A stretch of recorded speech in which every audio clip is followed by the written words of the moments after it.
네, 메리 크리스마스입니다. 네. 네. 사실 이 말씀이 한 2년 전에 제가 여기 EM 예배 때 같이 나눴던 말씀이었어요. 사실 한 2023년 정도 되는 것 같은데 여기 한옥권 우리 성도님들과 나누지 못해서 이 말씀을 제가 꼭 드려야 되겠다, 나눠야 되겠다 이런 말씀을 마음 주셔서 이 말씀 죄송하지만 이게 또 제 탕일 수도 있겠지만 그래도 맛있게 저희가 함께 먹고 소취하고 좀 은혜를 드렸으면 좋겠습니다. 아멘. 여러분 성경은요 처음과 끝이 있죠. 하나님은 이 땅을 창조하시고 이 땅에 있는 모든 것을 창조하실 뿐만 아니라 저와 여러분의 삶을 이 땅에 하나님의 완전하신 섭리 가운데 이 땅에 우리를 나게 하시고 또 우리가 종착지 하나님 품으로 가게 될 것임을 성경을 통해서 이미 예언해 주셨습니다. 예수님의 이름은 처음과 시작이고 시작과 마침이고 그다음에 알파 오메가 되시는데 예수님이 예수님을 위해서 이 땅의 모든 것이 창조가 되었고 또 예수님을 통해서 예수님께로 다시 돌아간다고 성경은 말씀하고 있습니다. 그래서 성경 전체를 볼 때 우리가 하나님의 그 언약의 관점에서 이걸 봐야 돼요. 그래서 예수님의 초림, 우리가 이제 오늘 읽은 본문은 예수님이 오신 그 초림, 처음 오셨을 때, 육으로 이 땅에 오셨을 때를 지금 우리에게 조명하고 있지만 이 예수님의 초림을 통해서 우리가 어디까지 볼 수 있어야 되냐면 예수님의 다시 오심, 예수님의 재림을 우리가 볼 수 있어야 합니다. 아멘. 그 더치 화란 쪽에 유명한 신학자가 있습니다.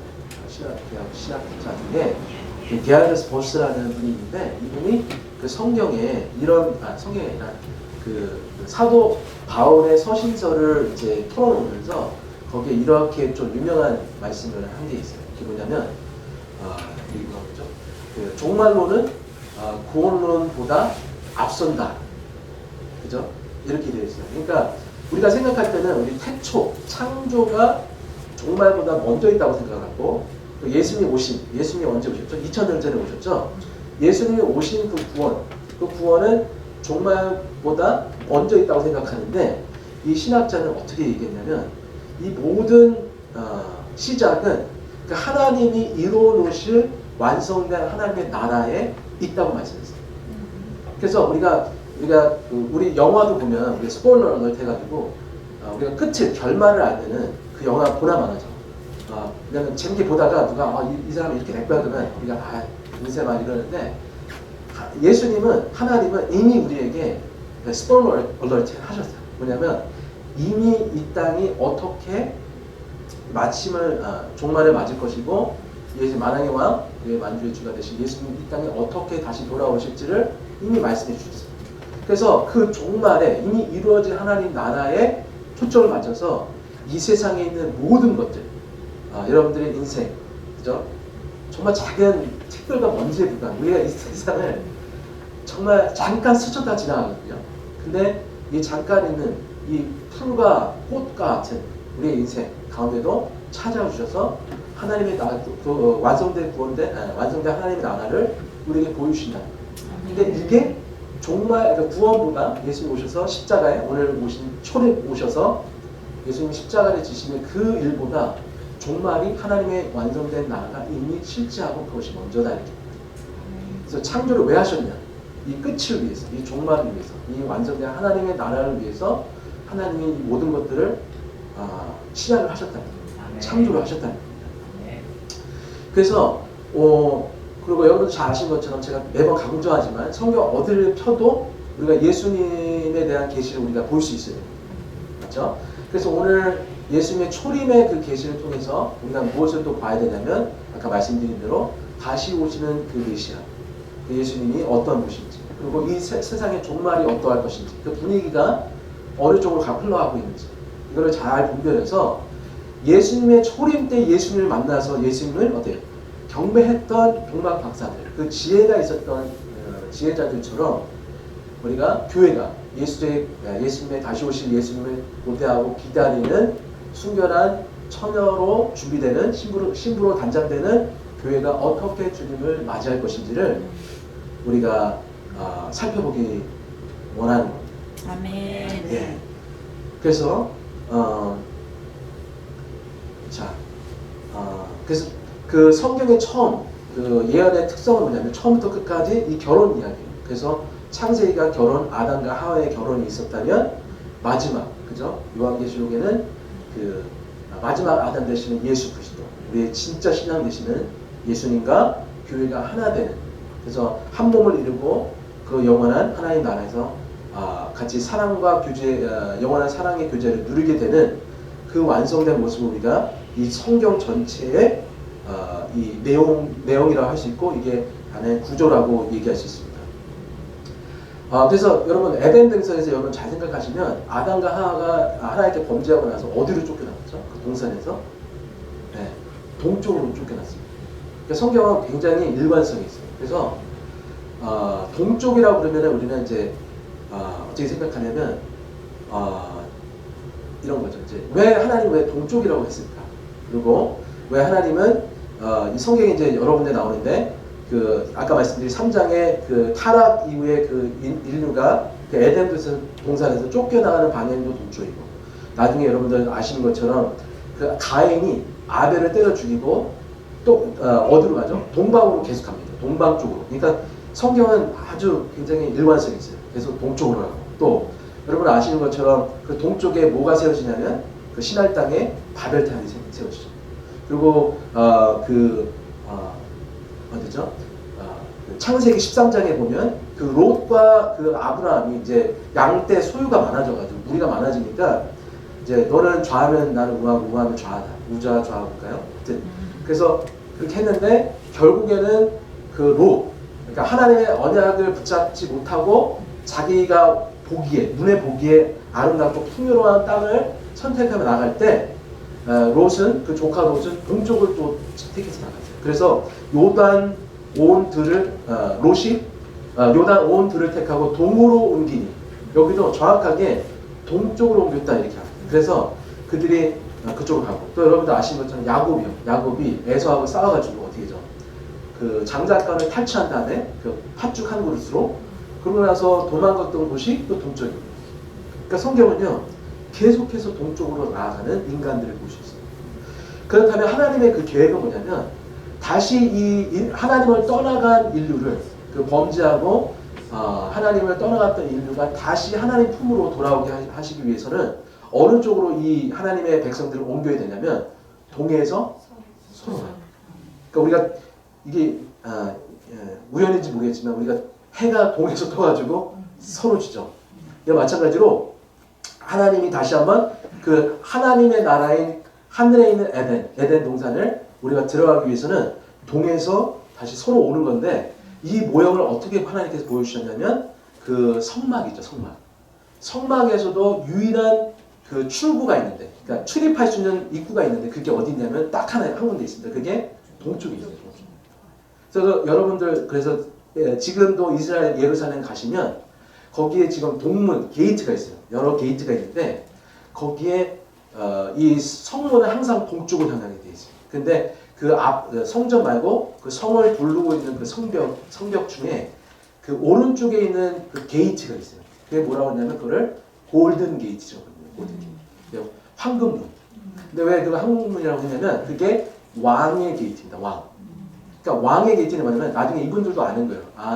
주 예수 그리스도께서 다시 시온성, 예루살렘 성을 입성하실 때 들어오실 그 문이 동쪽 문이라는 걸 알았어요. 근데 지금 너무나 어처구니없이 거기를 벽돌로 다 막아놨습니다. 큰 바위돌로 막아놨어요. 왜냐하면 옛날에 저는 역사를 잘 모르지만 하여튼 그 메시아가 그쪽으로 온다고 그러니까 그걸 막아놓은 거예요. 믿지 않는 자들이. 하여튼 그래서 이제 이제 그 성경에 그런 이야기가 있는데, 이 예수님의 이 지금 초림 시대에 나타나는 이 동방 박사들, 이 동방 박사들을 통해서 지금 우리가 이 마지막 시대를 살아가고 있는 이 현재 교회 성도들을 주님께서 말씀하시고 있다고 저는 믿습니다. 그래서 본문 배경과 이 시대를 보면요 이런 거예요. 마치 사사시대처럼. 여러분 사사시대가 어떤 시대였죠? 영적인 칠흑 같은 암흑 시대였어요. 암흑기. 그때는 누구나가 다 자기가 스스로 왕되어서 살아갔던 시기였어요. 영적으로 너무나 혼탁한 시대. 근데 여러분 그 시기하고 그 시대하고 지금 우리 살고 있는 이 시대하고 너무나도 닮아있죠. 예. 근데 그게 이제 여러분들 아시는 것처럼 그 사사기의 마지막 절을 보면 이렇게 써있어요. 그때 이스라엘에 뭐가 없으므로? 왕이 없으므로 사람이 각각 그 자기의 소견에 옳은 대로 행했다는 이렇게 말하고 있어요. 그러니까 이 시대에 영적인 암흑기가 일어나는 이유가 뭐냐면 영적으로 혼탁해지고 영적으로 정말 분별력이 없어지고 하는 이유는 뭐냐면 예수 그리스도를 그 인생의 그 사람의 그 중심의 왕으로 받아들이고 인정하고 그렇게 예배하고 있지 않기 때문에 영적인 어둠이 임하는 겁니다. 네. 그래서 그 시대가 너무나도 혼잡하고 그 한 레위인이 그 첩된 그 여자의 몸을 12토막을 내죠. 그러니까 12지파에게 다 보내는 거예요. 메시지로. 그러니까 지금 시대에 이 하나님의 말씀을 우리에게 떠먹여 주는데 그 예수 그리스도의 몸된 그 살을 우리에게 주는 거예요. 그 강간당하고 유린당하고 죽어갔던 그 한 여인, 그 정말 불결하고 죄된 그 여인의 죽음을 통해서 그 십자가를 통해서 예수 그리스도의 십자가를 통해서 이 시대를 살아가는 하나님의 백성이라고 자칭하고 하나님의 언약 백성이라고 말하고 여전히 죄 가운데 머물고 하나님을 정말 진정한 왕으로 섬기지 않고 예배하지 않는 모든 지금 잠자고 있는 죽어있는 하나님의 백성들에게 지금 일침을 가하시는 거예요. 그들의 죄를 폭로시키시고. 근데 그 일을 이 시대의 마지막에 그 일을 주님께서 동일하게 이 성탄 주일날 주님께서 우리에게도 그렇게 행하시겠다는 겁니다. 그래서 그 창세기 15장에 보면 아브라함에게 언약을 맺으시죠. 근데 오실 때 어떻게 하냐면 하나님이 그러세요. 여호와께서 아브라함에게 이르시되 여기 없습니다. 너는 정령이 하라. 내 자손이 이방에서 객이 되겠고 거기서 sojourner, 거기서 나그네처럼 살고 종처럼 살게 될 거라는 거예요. 이게 하나님의 정하신 섭리입니다. 그들을 섬기겠고 그 우상을 섬기겠고 그 바로를 섬기겠고 그들은 400년 동안 이게 뭐냐면 이것도 동일하게 영적인 어두움이에요. 아까 우리가 봤던 사사시대의 어두움이 있었지만 그 애굽시대, 출애굽 그 전에 400년 동안 애굽의 통치 아래에서 굉장히 어려운 시기를 겪었던 이스라엘이었습니다. 근데 하나님께서 어떤 약속을 주시냐면 내 자손을 괴롭게 하리니, 그죠? 그 섬기는 나라를 내가 징치할 것이며, 그죠? 하나님의 왕의 주권을 가지시고 그 바로의 권세를 깨뜨리시고 그 후에 내 자손이 큰 재물을 이끌고 나오리라. 그 재물이 어디였었죠? 성막을 만드는 데 쓰인 거예요. 성전을 만드는 데 쓰이는 거예요. 근데 너는 장수하다가 평안히 조상을 돌아가 장사될 것이요 내 자손은 4대 만에 이 땅에 돌아오리니 이는 아모리 족속의 죄악이 아직 관연치 아니하니라. 그죠? 그러니까 하나님께서 그 죄악에 관여하기까지 기다리셨다가 그게 그 악이 꽉 찼을 때 이제 넘쳐 흐르는 그 단계가 됐을 때 하나님께서 그의 구원자를 세우시고 그를 통해서 하나님의 백성들을 이끌고 나오신다는 거예요. 근데 그것도 너무 재밌는 게 이 하나님의 그 바람이 동쪽에서 이는 바람. 그러니까 이 요단 동쪽에서 요단 아니다. 그 홍해를 이제 기준을 해서 동에서 소로. 우리가 보는 그 모세 그 영화에서는 지팡이 딱 들면은 모세 쪽에서 저쪽으로 이렇게 물이 확 갈라졌는데 그게 아니라 우리가 마치 그 지성소로 들어갈 때 그 예수님이 돌아가셨을 때 그 아주 두꺼운 그 뭐라 그러죠? 휘장이 아래에서 위로 찢어진 게 아니라 위에서부터 아래로 찢어진 것처럼 이게 하나님의 전적인 하나님의 주권의 역사라는 걸 우리에게 보여주시기 위해서 그 바람이 동쪽에서 불었다는 거죠. 그래서 모세가 자기가 한 게 아닌 것을 아는 게 이게 계속해서 바람이 불어서 물이 갈라지고 있다가 결국에 그 앞에서 딱 갈라진 거예요. 이거 마찬가지로 동에서 서로 하나님께서 그 구원의 역사를 통해서 동방 박사들이 지금 오늘 본문에 나온 것처럼 예수님께로 나올 수 있는 그 길을 하나님께서 예비를 주셨다는 겁니다. 오늘 본문의 그 마태복음에 그 본문도 비슷해요. 왜냐하면 이 마태복음이 시작되는 그죠? 1장 1절에 보면 예수 그리스도의 계시라 뭐죠? 뭐라고 그랬죠? 1장 1절에 보니까 이렇게 돼 있죠. 아브라함과 다윗의 자손 예수 그리스도의 계보라 그랬죠. 계보.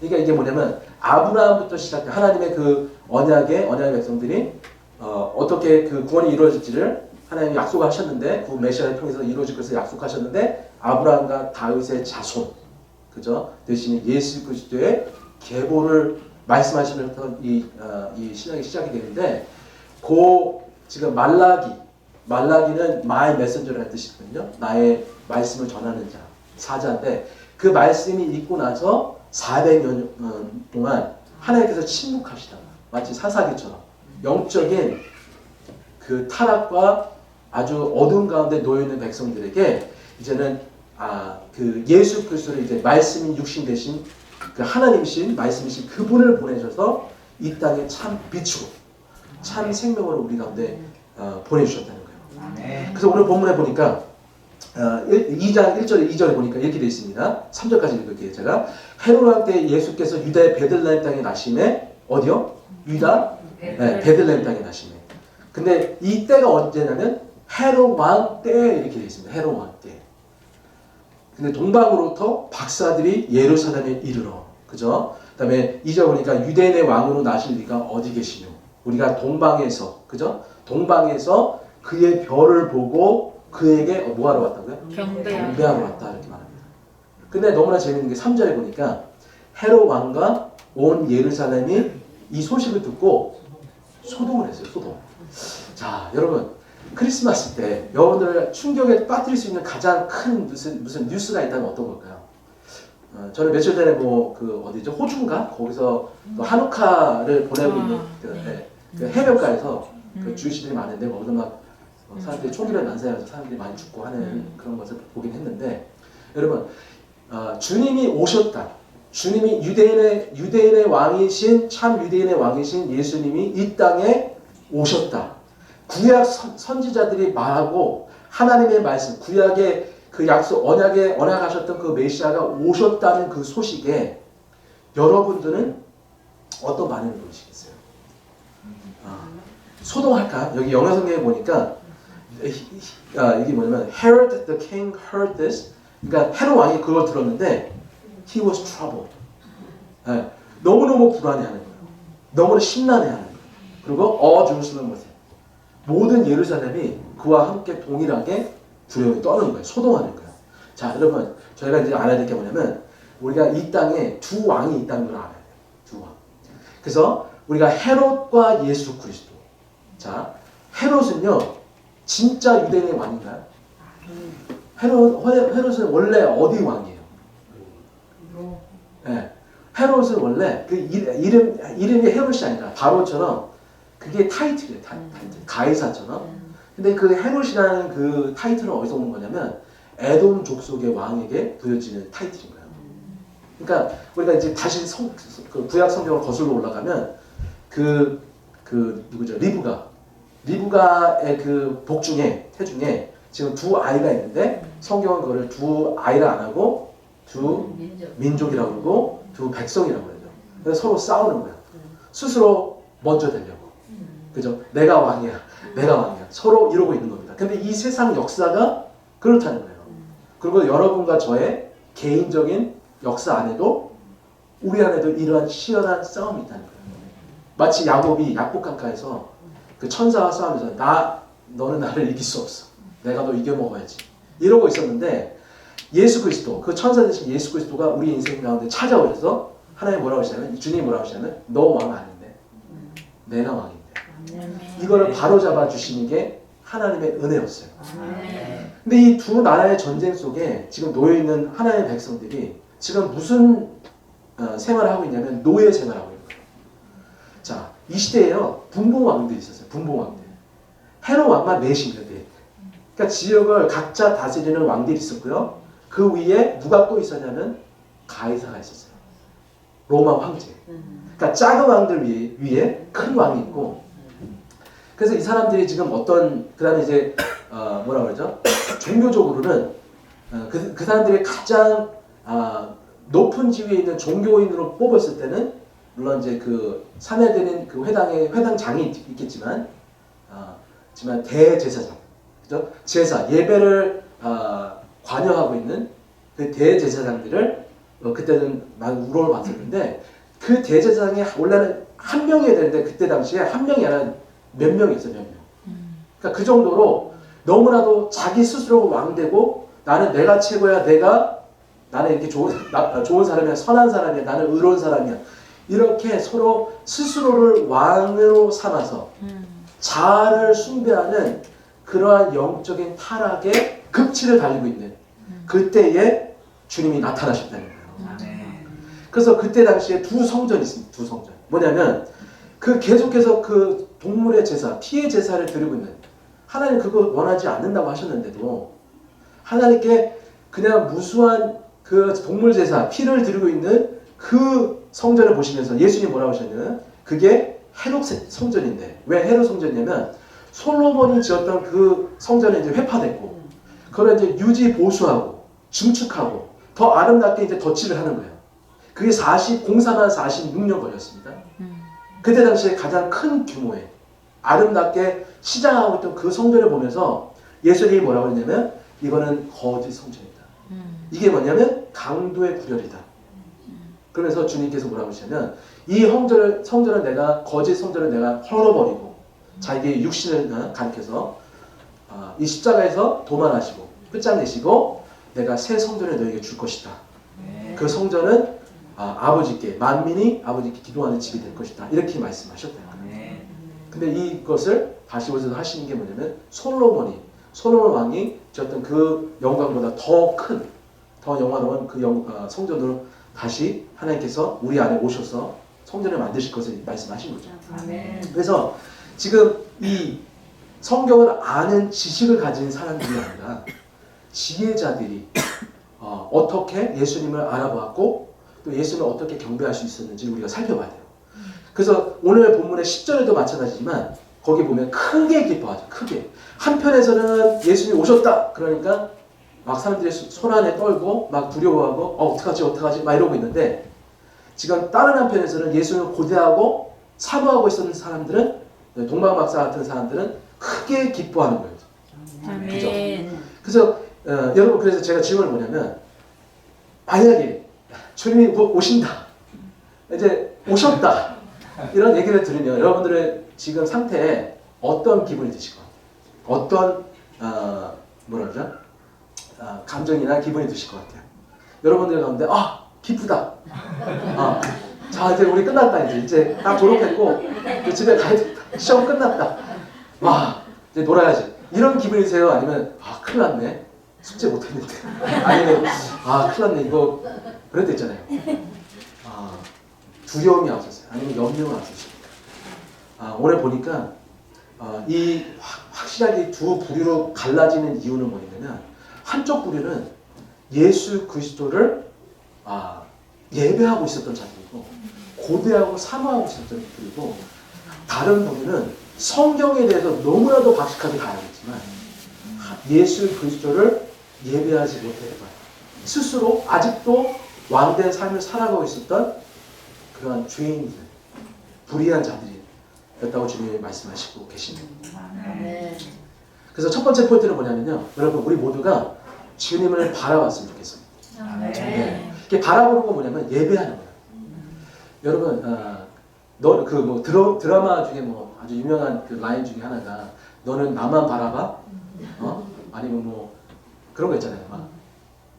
남자친구, 여자친구 막 가는데 남자친구가 어떤 여자분이 또 옆에 지나가는 여자분이 너무 이쁘게 생긴 거예요. 아름답게. 그래서 눈이 잠깐 돌아갔었는데, 그거 눈 한 번 잘못 돌렸다가 엄청난 대가집을 치우게 되는.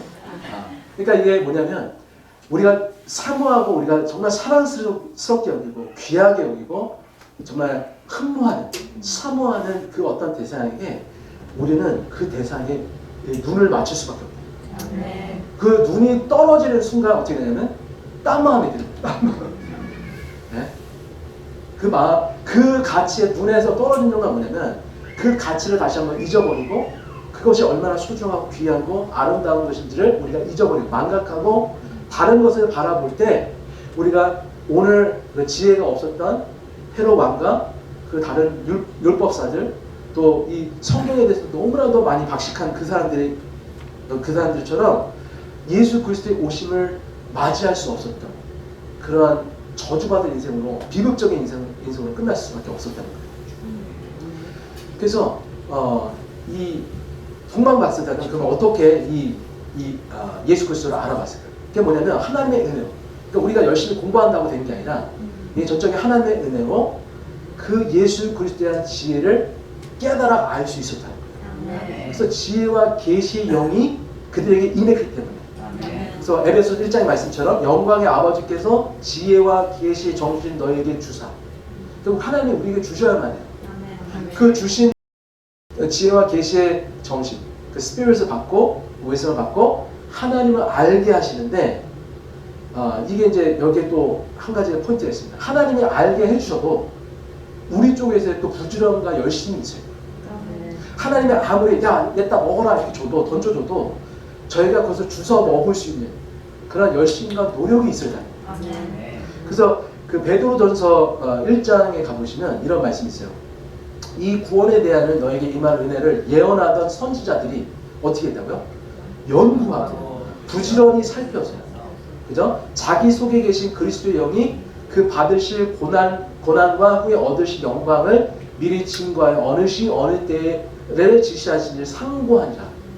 그러니까 이 말씀은 뭐냐면 이것을 하나님께서 우리에게 주신 이 계시의 말씀을 이 부지런히 살피고 연구하고 묵상하고 이럴 때 어떤 일이 일어나면 그 계시의 영이 우리 안에서 팍 풀어지는 거예요. 예수님에 대한 계시가 우리 안에 마음 가운데 막 털어서 막 뜨거워져요. 여러분 그런 경험이 있으세요? 저도 가끔은 뭐 설교를 준비할 때도 뭐 그럴 때도 있지만 성경을 읽다 보니까 이 말씀이 그 말씀이에요. 이것이 예수님에 대한 계시였네 하고서 그 자리에서 그냥 꼬꾸러질 때거든요. 무릎 꿇을 때가 있어요. 주님 정말이시구나. 말씀으로 임하신 주님을 체험할 때가 있어요. 근데 그 계시의 영이 임할 때 우리가 주님을 알아가게 된다. 그리고 알아간 주님을 우리가 경배하고 예배하게 된다. 그래서 다음 그 성경 구절을 보면 13절 보니까 그러므로 너희 마음에 허리를 동이고 근신하는 예수 그리스도에 나타나실 때에 너에게 가져올 은혜를 온전히 바라라고 사모하라고 이렇게 말씀하죠. 그렇죠? 다음 성경 구절 보겠습니다. 민수기에서 보니까 이런 말씀이 있어요. 내가 그를 보아도 이때 일이 아니에요. 이게 발람에게 하나님 주신 예언이거든요. 근데 이게 발람, 이게 거짓 선지자에게도 하나님 통해서 또 계시를 주시는 거예요. 뭐라 하냐면 이때 일이 아니면 내가 그를 바라보도 가까운 일이 아니로다. 이게 예수 그리스도의 초림을 얘기하는 거예요. 그리고 이게 예수 그리스도의 종말도 얘기하는 거예요. 왜냐하면 한 별이 야곱에게서 나오면 한 홀이 이스라엘에게서 일어서서 모압을 이 편에서 저 편까지 쳐서 파하고 또 소동하는 자식들을 다 멸하는 거예요. 여기 보니까 또 소동하는 자식들이에요. 소동하는. 아까 보니까 소동하는 사람들이 누구였어요? 헤롯, 대제사장들, 율법사들, 종교인들. 저는 입으로는 주여 하는데 예수님을 왕으로 섬기지 않았던, 사랑하지 않았던, 주목하지 않았던 그들은 어떻게 해요? 주님이 오셔서 쳐서 파해서 멸망시켜 버려요. 근데 여기 보니까 한 별이 어디서 나오냐고요? 야곱에서 나와요. 야곱 지파가 사실은 동쪽에 있는 지파입니다. 동쪽의 지파. 그러니까 그 별이 나와서 그 별이 왜 나왔겠어요? 예수님이 이 땅에 왜 오셨죠? 우리를 생명으로 인도하시려고. 하나님의 그 본향으로 인도하시기 위해서 오신 거예요. 근데 그 참 빛이신 예수님이 야곱 지파, 오늘 읽었던 유대 가문 어디죠? 그 베들레헴, 다윗의 자손이 이 땅에 오셔서 그분께 주목하고 그분을 따라하고 그분께 순종하는 자들 하나님께서 그 본향으로 인도해 가시는 그런 빛으로 이 땅에 우리를 보내셨다는 거예요.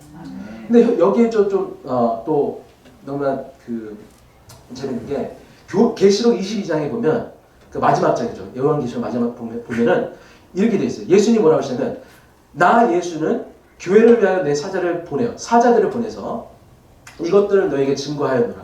나는 다윗의 뿌리요 자손이니 곧 광명한 새벽별이라 하시더라. 그러니까 주님이 다시 한번 동방박사들에게 예수님을 따라가는 그 징표로 나타났던 게 별이었던 것처럼 지금 하나님의 예언의 말씀이 종결되어지는 그 마지막 장에 다시 한번 주님께서 우리에게 뭐라고 말씀하시냐면 나는 너희들의 새벽별이다. 이 말씀을 주시는 거예요. 그래서 그 새벽별 되신 예수 그리스도를 주목하는 자, 주님의 말씀을 주목하고 주님을 따라가는 자들은 그 인도하심을 받을 수밖에 없다. 네. 근데 이사야서 14장 10절에 보니까 여기는 없을 것 같아요. 죄송합니다. 이게 이제 이사야 14장에 보면 이 루시퍼도 여러분 루시라는 이름 아시죠? 루카, 루카스, 루시 이런 다 이 라틴어 중에 요 단어는 뭐냐면 헬라어는 뭐냐면 빛이라는 뜻이에요. 빛. 그러니까 루시퍼가 뭐냐면 light bearer. 그러니까 빛을 소유하고 있는 자. 그러니까 지금 예수님도 나도 빛이다. 나도 새벽별이다. 이렇게 말씀하시는데 지금 누가 예수님을 따라하냐면 아주 예수님을 흉내를 내냐면 거짓 흉내를 내냐면 지금 루시퍼가 그래요. 네. 그래서 뭐냐면 너 아침의 아들 계명성이요. 어찌 그리 하늘에서 떨어졌으며 너 열국 없는 자 어찌 땅에 찍혔느냐. 그러니까 지금 뭐라고 하시냐면 지금 루시퍼 보고 이 세상을 유혹하고 미혹하고 있는 그 영, 거짓 영에게 지금 동일하게 너도 별이구나. 사람들의 별. 그러니까 별이 두 개가 있는 거예요. 두 왕이 있는 것처럼, 두 성전이 있는 것처럼, 두 거짓, 하나는 참빛이 되시는 예수 그리스도가 있고, 이와 비슷하게 빛을 내는데 사람들을 죽음으로, 멸망으로 이끄는 빛이 있다는 거예요. 그러니까 이게 분별이 필요하다는 겁니다. 근데 예수님께서 계시록 1장에 예수의 모습을 우리에게 보여주시면서 빛나고 너무나도 변화산에서 보았던 예수님보다 더 영광스럽고 더 찬란하게 빛나는 예수님의 모습을 우리에게 보여주시고 오른손에 있는 7별, 그죠? 하나님의 그 7 사자들, 또 교회, 이것을 우리에게 말씀하시고, 또 보좌 앞에 있는 7 영, 그죠? 이런 예수님의 그 보좌의 모습을 보시다가 요한계시록 2장에 보니까 그 두아디라 교회에게 뭐라고 하시냐면 이기는 자가 끝까지 내 일을 지키는 그에게 만국을 다스리는 권세를 주리니 그가 철장을 가지고 저희를 다스려 질그를 깨뜨리는 것 같이 하리라. 이게 우리 시편 2편에 나오는 예언의 말씀이었잖아요. 근데 나도 내 아버지께 받은 것이 그거라냐. 그러면서 28절 보니까 내가 또 그에게 뭘 줘요? 새벽별을 준다. 그러니까 예수님 자신을 주시는 거예요. 예수님을 아는 그 지혜와 계시를 그에게 허락을 하신다는 거예요. 네. 그래서 귀 있는 자들은 어떻게 해요? 귀 있는 자는 성령이 교회에게 하시는 말씀을 들을지어다. 네. 그래서 그리스도의 말씀을 들음으로써 우리가 믿음이 생기고 그 예언의 말씀이 깨달아지는 은혜가 있다는 거예요. 근데 이것을 아까 말씀한 것처럼 부지런히 연구하고 우리가 상고함으로 바람으로 성령께서 우리에게 예수 그리스도를 우리 안에 계시해 주실 때 그분을 인정하고 그분을 경배하고 예배하는 지혜자들이 된다는 거예요. 아멘. 주님이 이 시대의 마지막을 살아 주님 다시 오실 주님을 바라보는 고대하는 우리 교회에게 여기 모인 주의 성도들에게 저와 여러분들에게 그 간절한 하나님의 마음을 우리에게 보여주신 줄 믿습니다. 아멘. 그래서 제가 조금 더 말씀드리면 그 베드로 후서에 보면 베드로가 누구죠? 수제자고 예수님에 대해서 누구라도 잘 알고 변화산에서 그 하나님의 음성을 직접 들었던 사람이었어요. 그리고 모세와 엘리야를 두 눈으로 목격했던 사람입니다. 근데 이 사람이 이 제자가 뭐라고 계속 얘기하냐면 베드로후서 1장에 보면 제가 아마 19절부터 아마 있을 거예요. 그래서 저 이렇게 보니 뭐라고 하냐면 그 전절에 뭐라고 하시냐면 이 소리는 우리가 저와 함께 거룩한 산에 있을 때 하늘로서 나옴을 들은 것이다. 그러니까 그 전까지는 변화산에서 있었던 아주 그냥 놀라운 하나님의 그 음성 그걸 들었던 그 놀라운 체험을 지금 풀어서 막 얘기하고 있어요. 그러다가 19절에 뭐라고 하냐면 또 우리에게 더 확실한 예언이 있다는 거예요. 여러분 어떤 거 선택하실래요? 여러분들 막 기도하다가 하나님의 음성이 막 들리는 거? 아니면 여러분 이 성경? 그렇죠. 여러분에게 누가 옆에서 말하는 것처럼 확실한 하나님의 음성이 있더라도 우리에게 주어진 이 확실한 예언이 더 정확하다. 아멘. 이게. 근데 이게 예언이 있는데 이게 뭐냐면 어두운 데서 비치는 등불과 같아요. 어두운 데 비치는 등불. 그죠?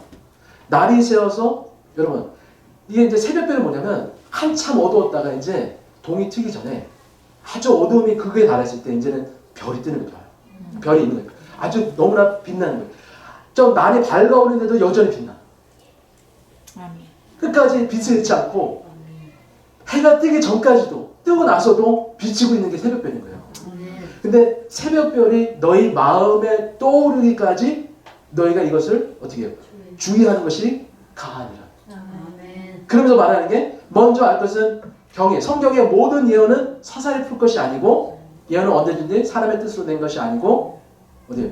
오직 성령의 감동하심을 입은 사람들이 하나님께 받아 말한 것이다.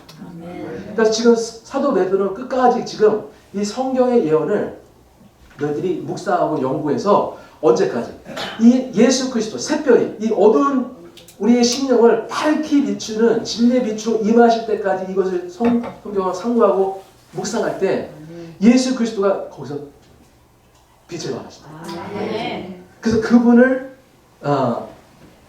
영접하고 그분을 바라볼 때 우리가 주님을 예배할 수 있다는 거예요.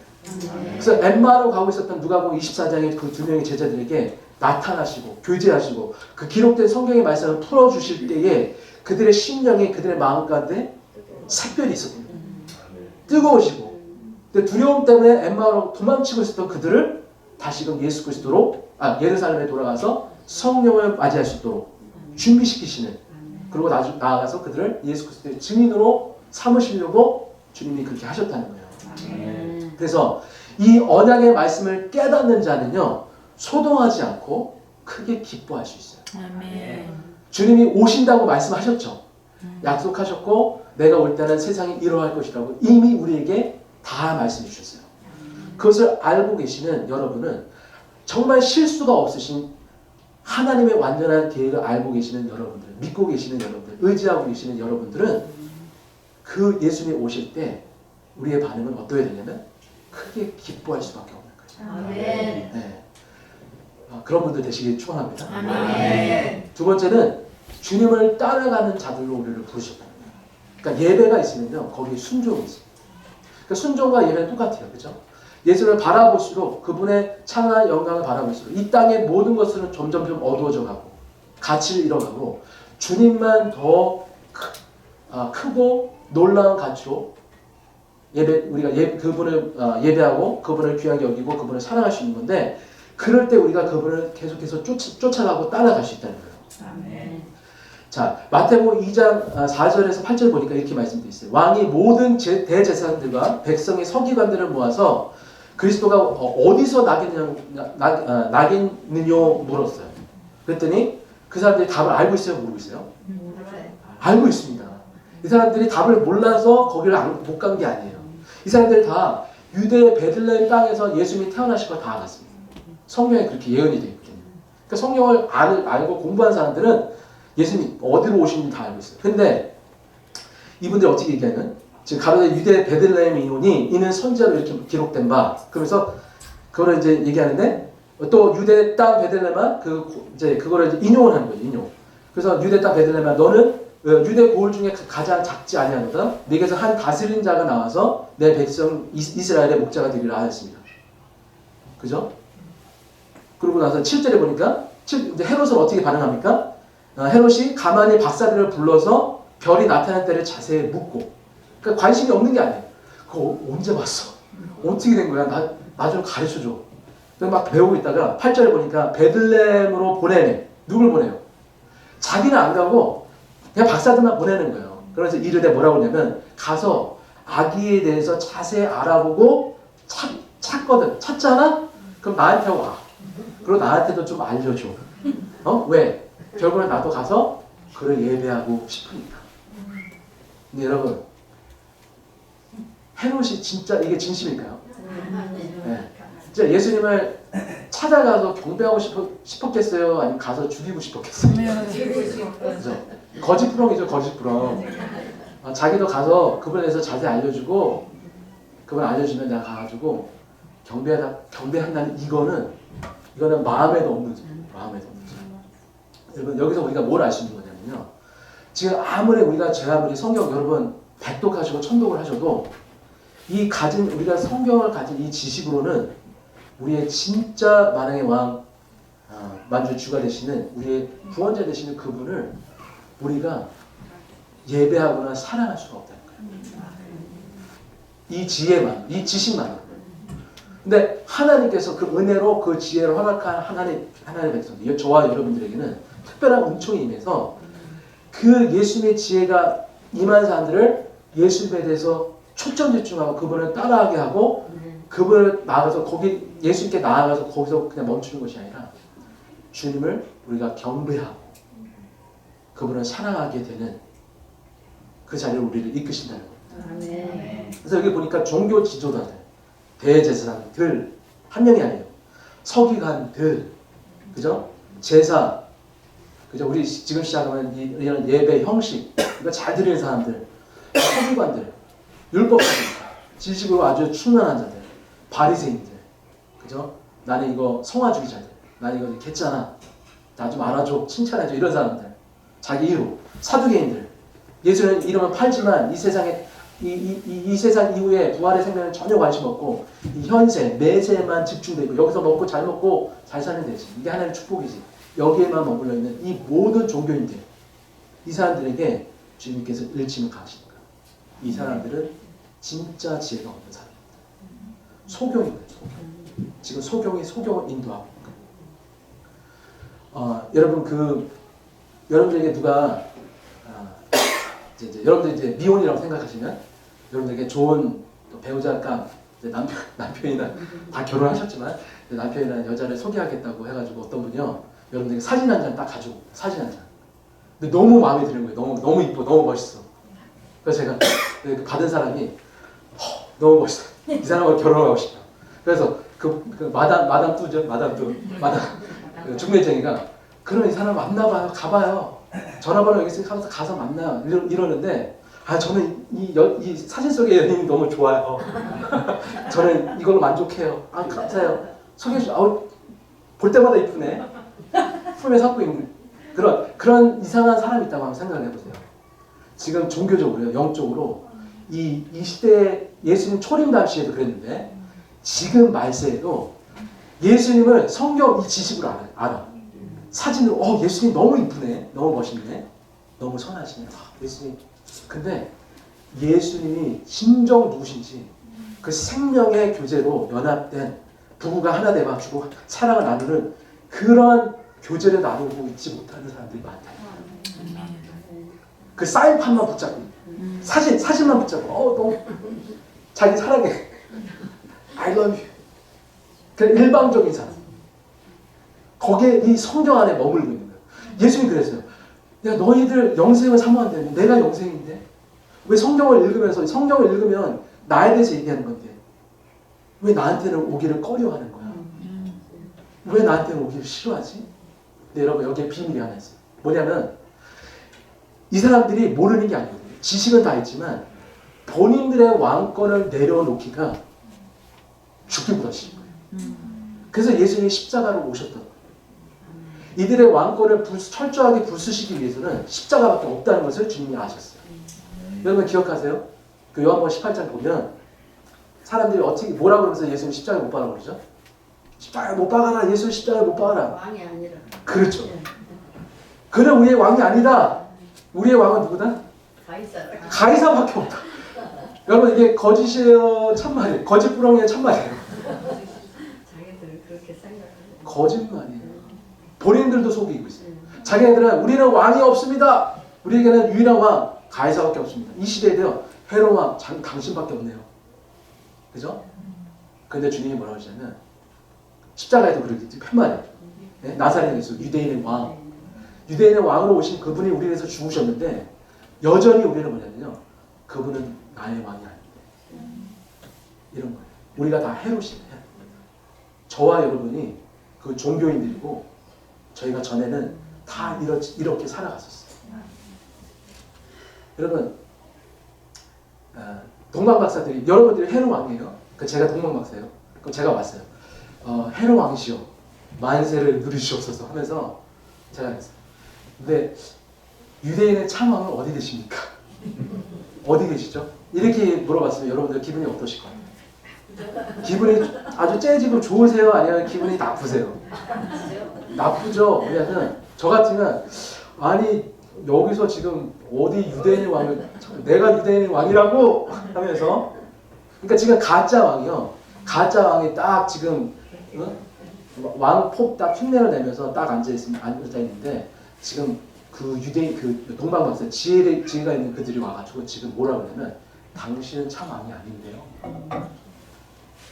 진짜 유대인의 왕은 어디 계시죠? 이렇게 묻는 거예요. 이게 우리의 사명이기도 합니다. 이 세상 사람들은요 다 해로처럼 살고 있어요. 우리가 전에 그랬던 것처럼. 근데 하나님께서 참 지혜가 있는 우리로 하여금 그들을 가서 당신은 왕이 아닙니다. 당신을 위해서 진짜 왕 되신 예수 그리스도가 당신을 위해서 죽으셨습니다. 그래서 당신이 구원받을 수 있도록. 그래서 지금 시몬 베드로가 그랬던 것처럼 주의 영생의 말씀이 여기 계시네. 우리가 누게로 가니까. 그래서 하나님의 백성들은 그 말씀 되신 예수 그리스도 예언의 말씀을 끝까지 쫓아가는 거예요. 그래서 예배하고 순종하는 자들입니다. 그래서 나중에 보니까 본향으로 다시 돌아가잖아요. 다른 길로 본향으로 돌아갔어요. 마지막 절에 보니까. 여러분 본향이 어딜까요? 이분들 어디서 왔죠? 한국에서 왔나? 인도에서 왔나요? 아니면 바벨론에서 왔나요? 이란에서 왔나요? 모르겠어요. 근데 이분들이 바라봤던 하나님께서 돌아가게 하셨던 그 고국은 홈컨트리는 천국인 줄 믿습니다. 우리가 예수님을 만나면 우리의 고국 되시는 우리의 본향 되시는 하나님께 나아갈 수밖에 없어요. 그래서 그분께 계속해서 나아가시기 원합니다. 세 번째는 주님의 별처럼 빛나는 자들로 우리를 부르셨다는 거예요. 그러니까 정리하자면 첫 번째는 주님을 바라보는 자, 그 별을 바라보는 자. 두 번째, 그 별을 끝까지 순종하며 따라가는 자, 그죠? 동행하는 자. 세 번째 뭐냐면 주님의 별처럼 빛나는 자들. 이게 뭐냐면 주님의 다시 오실 길을 예비하는 자로 우리 교회를 부르셨다는 거예요. 아멘. 그래서 다니엘서를 보면 제가 여러분 다니엘서를 한번 가볼게요. 다니엘서 2장을 가보시면 이런 말씀. 제가 이렇게 성경이 너무 이렇게 많아가지고 구절이 많아서 시간이 많이 지났는데 죄송합니다. 지금 여러분 다니엘 2장에 보면 그 배경이 어떤 거냐면 지금 느부갓네살 여기도 왕입니다. 이때 왕은 더 커요. 더. 지금 헤롯 왕은 뭐 비교도 안 되고 그냥 그때 그 바사 제국이 127 프로빈스를 지역을 다스렸으니까 이때만 해도 엄청나게 큰 대제국이죠. 근데 거기에 최고 통치자 느부갓네살 왕이 지금 꿈을 꾸는 거예요. 무슨 꿈을 꿨죠?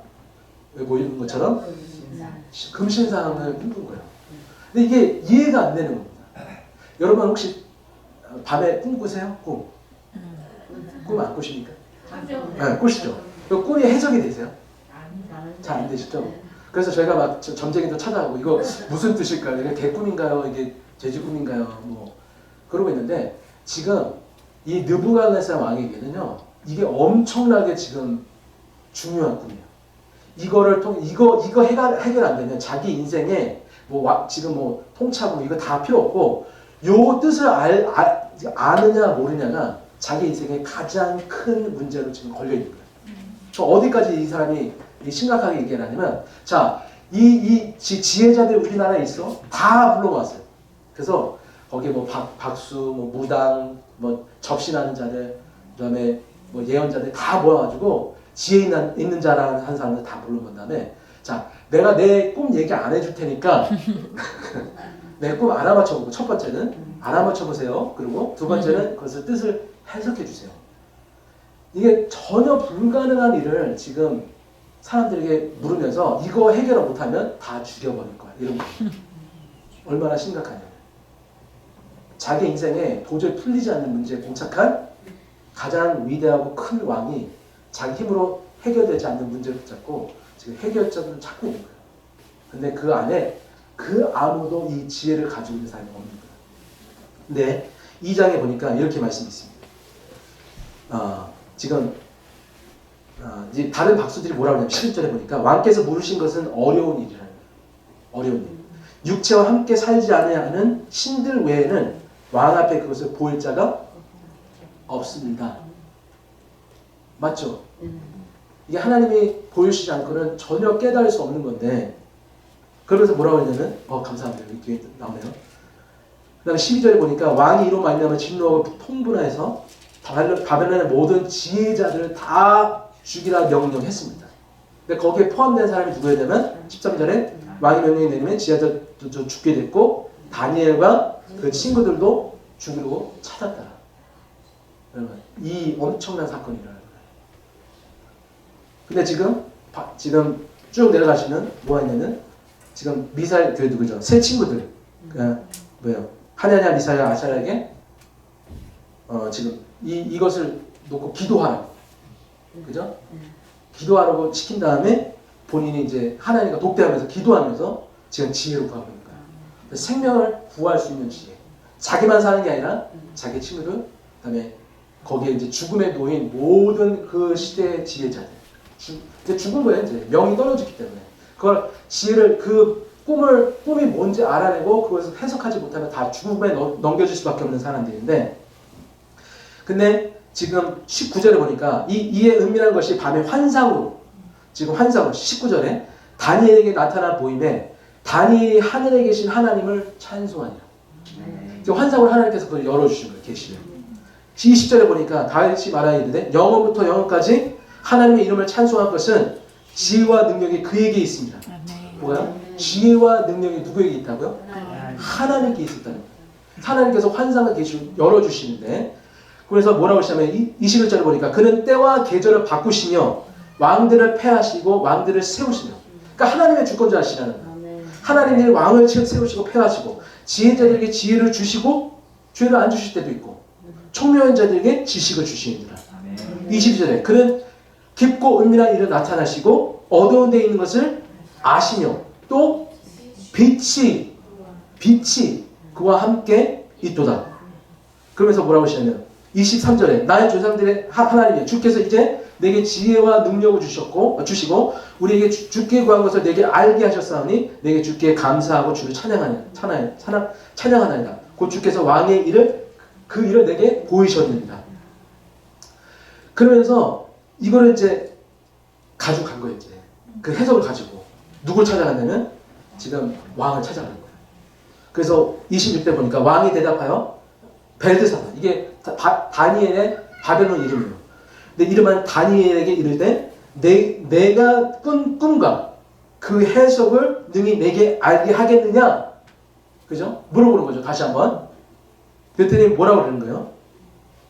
27절에 보니까 다니엘이 왕의 앞에 대답하여 이르되 왕이 물으신 바는 그 은밀한 것은 지혜자나 술객이나 박수나 점쟁이가 능히 왕께 보일 수 없으되 이 참 지혜, 이 참 지식은 누구만 주실 수 있냐면 오직 은밀한 것을 나타내시는 하나님에 계신 하나님이시다. 그는 느부갓네살 왕에게 후회될 일을 알게 하셨나이다. 왕의 꿈은 이러합니다 하면서 그 환상을 쫙 얘기하면서 여러분 이 스토리 아시죠?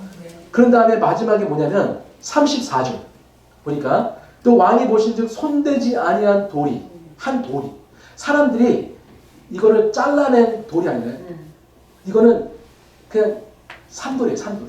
그냥 인위적인 돌이 아니에요. 근데 이 돌이 어떻게 됐어요? 이게 날라와가지고 신상의 그 발 부분.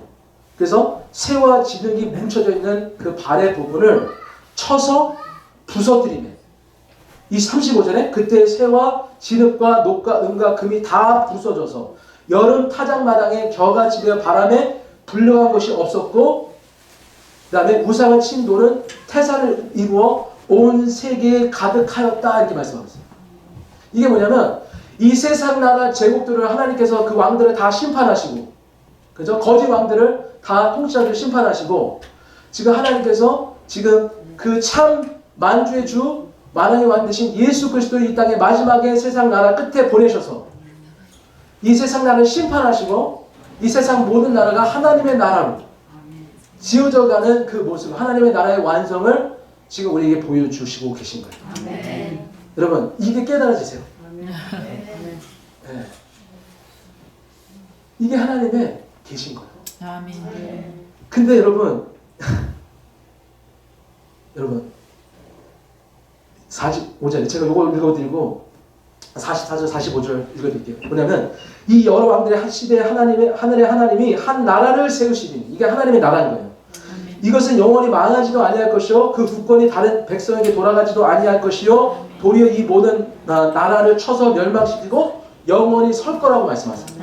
45절에 손대지 아니할 돌이 산에서 나와서 쇠와 녹과 진흙과 은금을 부서뜨린 것을 왕께서 보신 것은 크신 하나님이 장래 일을 왕께 알게 하신 것이라. 이 꿈은 어떻게 해요? 참되고 해석은 확실한.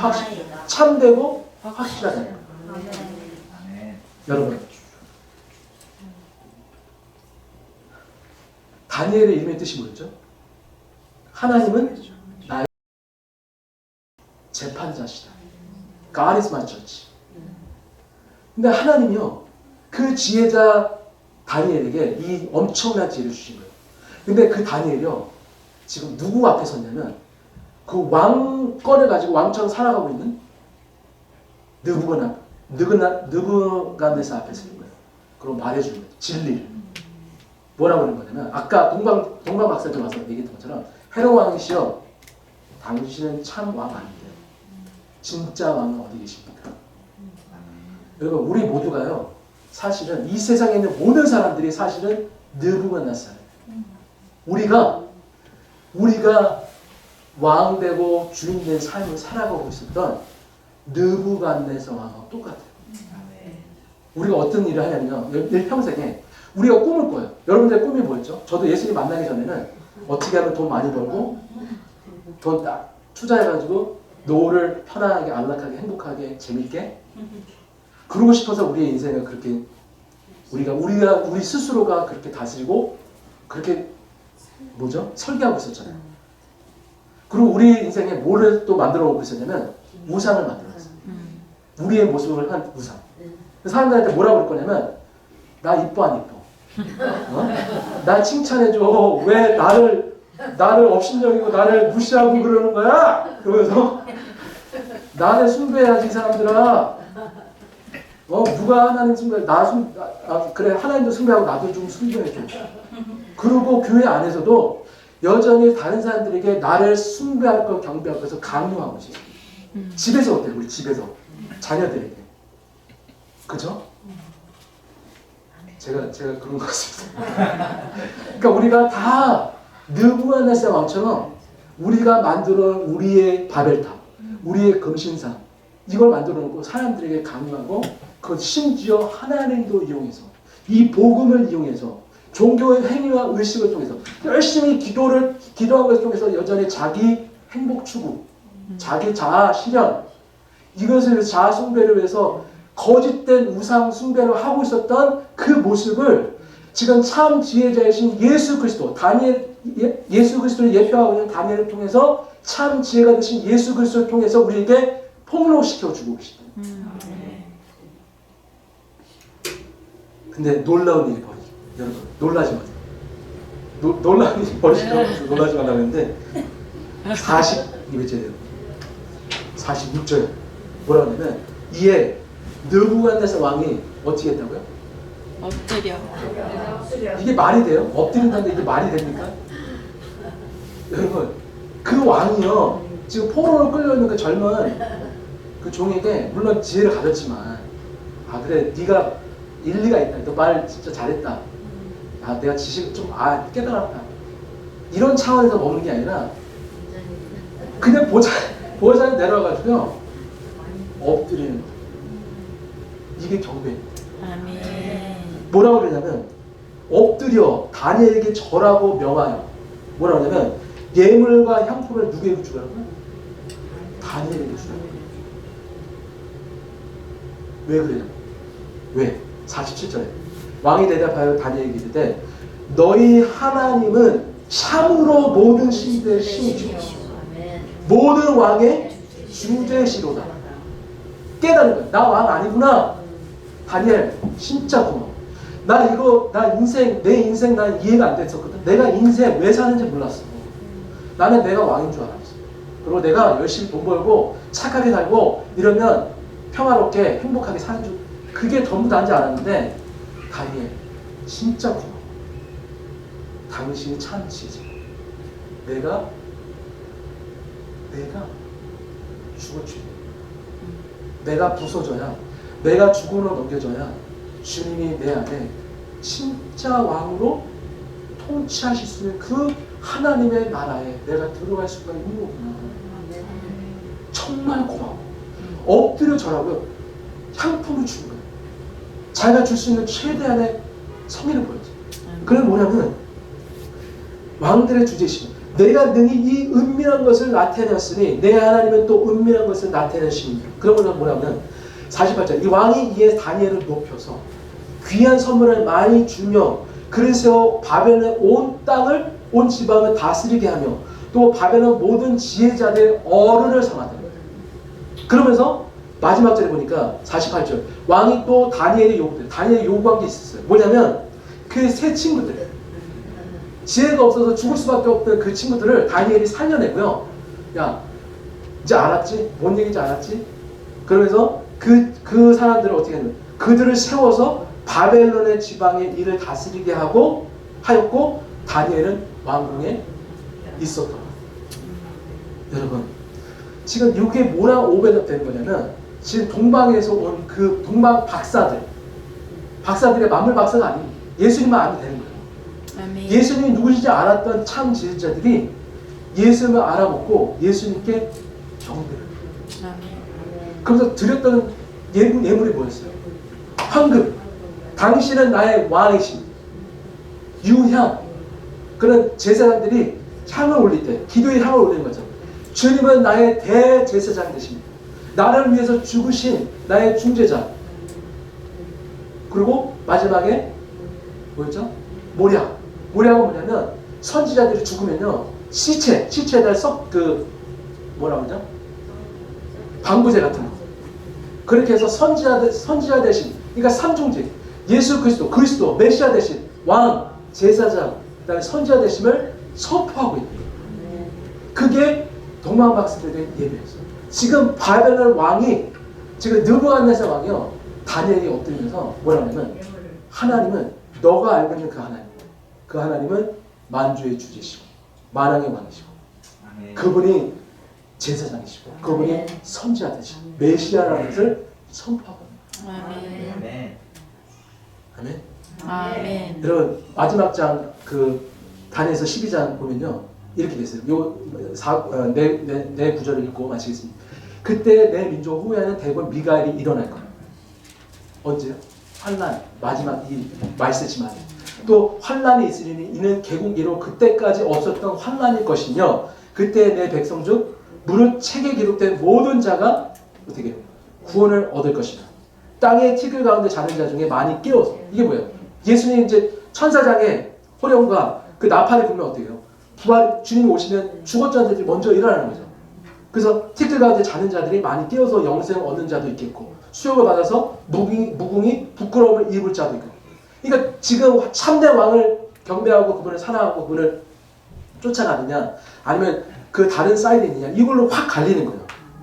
근데 3절에 보니까 여러분 지혜 있는 자는 어떻게 된다고요? 궁창의 빛과 같이 빛날 것이고 많은 사람을 옳은 대로 돌아오게 한 자는 별과 같이 영원토록 비추리라. 그러면서 다니엘아 마지막 때까지 이 말을 간수하고 이 글을 봉함하라. 많은 사람이 빨리 왕래하며 지식이 많아요. 여러분 지금 시대에 AI, 챗GPT, 제미나이 여러분 요즘 예전에 구글을 설치했지만 요즘엔요 그걸 하면 너무너무 간편해요. 네, 여러분 알고 싶은 거 다 알 수 있습니다. 지식이 너무 많아요. 너무 투마치예요. 투마치 인포메이션. 근데 주님이 뭐라고 하시냐면 그 지식 가운데 정말 너에게 생명을 줄 수 있는 그 참 생명의 지식과 지혜가 있느냐 이걸 물어보시는 거예요. 주님이 그런 자들은 지혜가 있는 자들은 어떻게 된다고요? 본인들이 노력해서가 아니라 이 칠흑같이 영적인 어두움이 지쳐가는 이 말세에 주님이 그들을 통해서 예수 그리스도께로 인도함을 받게 하는 아까 그 세 친구들처럼 그 지역의 세 친구들이 가서 그 지혜자의 관원을 맡았던 것처럼 여러분들 사도요 제자 왕 같은 제사장으로 부름을 받은 여러분들 모두가 저희 모두가 이러한 별과 같이 빛나는 그 직임을 가지고 이 세상의 빛과 소금으로 우리가 보내심을 받았다는 거예요. 아멘. 그래서 이것을 잊지 말라고 주님이 다시 한번 우리에게 상기시키신 줄 믿습니다. 아멘. 여러분, 이 시대를 살아가는 성도 여러분, 우리가 어떻게 살아가야 될까요? 지금 예수님 벌써 이미 오셨어요. 2000년 전에 오신 예수님 붙잡지 마시고 이건 지나갔습니다. 오신 거 너무 감사했죠. 근데 다시 오신 예수님께 우리 시선과 우리의 마음이 고정되길 바랍니다. 아멘. 말씀을 부지런히 연구하고 상고해서 주님을 놓치지 마시고 끝까지 순종하며 따라가시며 많은 고난과 여러 가지 어려움 속에서도 흔들리지 마시고 오늘 다니엘처럼 선포한 것처럼 우리가 느부갓네살과 같은 우리의 인생을 우리를 죽음으로 넘기시고 우리에게 예수 그리스도 참된 마음을 허락하신 주님을 감사하며 예배하는 주님을 다시 맞이하시는 복된 교회 되시길 축복합니다. 아멘. 함께 기도하겠습니다. 하나님 아버지 감사합니다. 하나님 말씀을 통해서 우리가